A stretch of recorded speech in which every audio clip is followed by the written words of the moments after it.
এলা তুই কি করলি সবই দিকে এলে তোর ঠিক আছে, এই দুইটা নিচ্ছি। এটা দেন কত, 10 টাকা না দুইটা?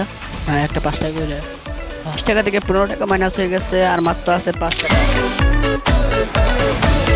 আজকে আমি সারাদিন 20 টাকা দিয়ে চলবো। এই 2025-এ 20 টাকা দিয়ে কি আসলে কিছু করা যায়? তো গাইস, এটাই আজকে আমি চেষ্টা করব। আজকে আমি সারাদিন 20 টাকা দিয়ে চলবো, তো দেখা যাক কেমন হয়। তো এই যে আমার পকেটে 20 টাকা দিই নাই, 10-20 টাকা দে তো। এই যে আমার 20 টাকা, এই 20 টাকা দিয়ে আজকে আমি সারাদিন চলবো। তো বেশি কথা না বাড়িয়ে চলেন শুরু করে দিই। একটা ডাল ভাজা নিচ্ছি, কত টাকা? 5 টাকা আছে, নেন 5 টাকা।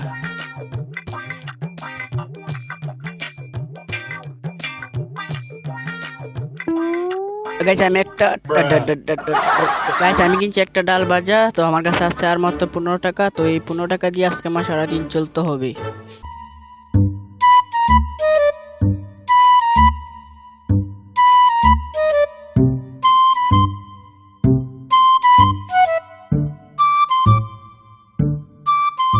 গাইস এখন হচ্ছে নাইট খাবো, খাও রাখিস কিন্তু আমার লেগে। আল্লাহ তুই কি করলি সবই দিকে এলে হালা এতে কি করছো? এই যে এটার ভিতরে কি আরো আছে কোনো খাওয়ার মতো? হালা কাইটা করছোস কি? এটা আছে আর মাত্র 15 টাকা। এই 15 টাকা দিয়ে আজকে যা করার কাম করতে হবে। 5 টাকা তো খাই ফেলেছি, আর ডাল ঢালার পয়লা খাই লইল, আমার তো দিল না। তো এই 15 টাকা দিয়ে আজকে খাবো, চলেন। তো গাইস হঠাৎ করে মনে পড়লো আমার খরগোশের জন্য তো কোনো খাবার সাবার আনি নাই, তো এখন চলে যাবো খরগোশের জন্য খাবার আনতে।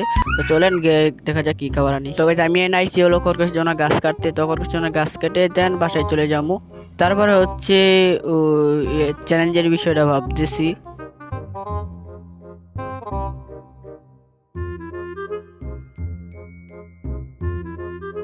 গাইস আমরা এখানে গাছ কাটে থাকি আর আপনারা দেখতে থাকেন।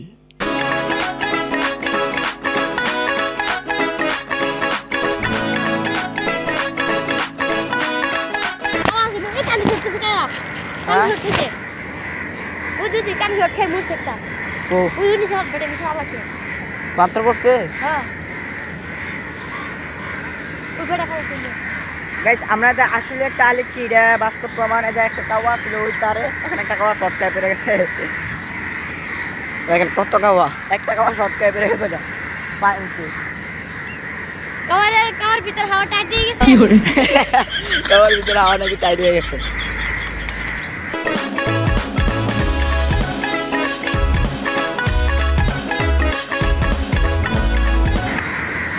আমরা এনে ব্লগ করতেছি, নতুন নতুন ব্লগার। তো আমি আশেপাশে সবাই টাকা নিচ্ছে, আমার কি শরম লাগছে ভাই। তো এখন আর ভিডিও শিডিও করুন না, একবারে গাছ না তুলে গৌনা গাছ না ভিডিও করতেছি ভাই, অনেক শরম লাগছে। যাই দেখতে চাই কেন টাকা আসছে ভাই, থাক আবার পরে চেষ্টা করতে। মানুষের যেমনই হোক আমার কাছে লোকটা অনেক ভালো, কারণ আমি যে কোনো কাজে ডাক দিই হয় মানে বিমানে ঢোকাই সবার বুঝছি। তো গাইস আমার খরগোশের জন্য শাকলোয়া অলমোস্ট ডান। এখন চলে যাবো হচ্ছে বাসায় গিয়ে দেন হচ্ছে আমার 20 টাকা আমি চ্যালেঞ্জটা শুরু করবো। 20 টাকা দেয় চ্যালেঞ্জটা। গাইস আরেকটা দোকানে এসে বসছি, এখান থেকে লোবো হচ্ছে ললিপপ যেহেতু 5 টাকা করে, 2টা ললিপপ দেন তো। এই যে 2টা নিচ্ছি, এটা দেন কত, 10 টাকা না দুইটা? হ্যাঁ একটা 5 টাকা করে। আচ্ছা ঠিক আছে, লো এ লিসি 2টা ললিপপ নিয়ে লিসি, 10 টাকা নে। এই যে গাইস 2টা ললিপপ নিয়ে নিচ্ছি। লো একটা লো তুই সিট। আরে বেটা সিট, আচ্ছা খা বেটা, সিট টান দে, দূরে টান দে বেটা, হয়েছে ঠিক আছে। খালা 20 টাকা থেকে 15 টাকা মাইনাস হয়ে গেছে, আর মাত্র আছে 5 টাকা। আমার কাছে যেহেতু 5 টাকা আছে, তাহলে 5 টাকা দিয়ে আমি 1 টাকা করে কিনে নিবো 5টা, তারপর খাওয়ার অনেকটা সময় লাগবে। তো দোকানে এসে পড়ছে, আঙ্কেল এইটা দেন তো 5টা। ওই যে চকলেট দিয়ে দেবে 5টা, 1 টাকা করে না এটা দিলাম। গাইস অলরেডি কিন্তু নিয়ে নিচ্ছি, এই যে দেখেন 5টা চকলেট নিয়ে নিচ্ছি। গাইস আমার টাকা শেষ, মানে 20 টাকা দিয়ে সম্ভব না। আমার 20 টাকা দিয়ে পুরো 20 টাকাই শেষ। এই যে এটা কিনলাম 5টা, 2টা ললিপপ 15 টাকা, আর 5 টাকা ডাল ভাজা কিনছিলাম 20 টাকা, ওর শেষ। তো 2টা দিয়ে দিচ্ছি আমার ক্যামেরাম্যানকে, আর 2টা দিয়ে দিচ্ছি, আর একটা ললিপপ ক্যামেরাম্যানকে দিয়ে দিচ্ছি, একটা আমি লেগে দিচ্ছি। তা দেখতেই পারেন 20 টাকা দিয়ে কোনো করা অসম্ভব জিনিস। 20 টাকা দিয়ে আমি আজকের ব্লগটা দেখে তো বুঝতেই পারলেন যে 20 টাকা দিয়ে কোনো কিছু করা একেবারেই সম্ভব না, কারণ এই বাংলাদেশে 20 টাকার কোনো দামই নেই। আজকের ব্লগটা মানুষ দেখাচ্ছে অনেকগুলো ব্লগ, ভালো থাকবেন, আল্লাহ হাফেজ।